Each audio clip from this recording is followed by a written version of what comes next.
ஏன்னா எங்கள் அம்மாலாம் சின்ன வயசில் நான் இந்த சிங்கிங் அப்புறம் இந்த ஃபேன்சி ட்ரெஸ்ஸு அதெல்லாம் பப்ளிக் ஸ்பீக்கிங்லாம் பார்ட்டிசிபேட் பண்ணும்போது எனக்கு ஆறுதல் ப்ரைஸ் தான் கிடைக்கும். ஆறுதல் ப்ரைஸ்னா 90s கிட்ஸ் விடணும். இந்த மாதிரி டிஃபன் பாக்ஸு,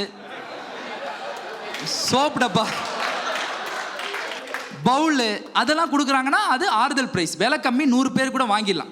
ஆனால் இந்த ஃப்ளாஸ்க், ஹாட் பேக் அதெல்லாம் கொடுத்தீங்கன்னா ஃபஸ்ட் ப்ரைஸ்னு அர்த்தம்.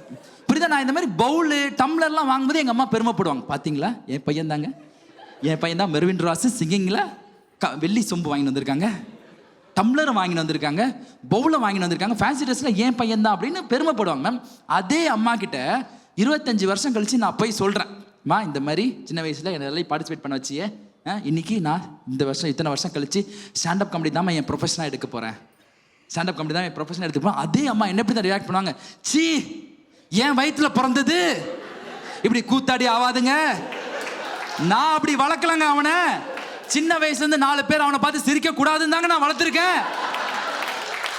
இன்னைக்கு இப்படி ஊரே சிரிக்கிற ஒரு வேலையை பண்றானுங்க.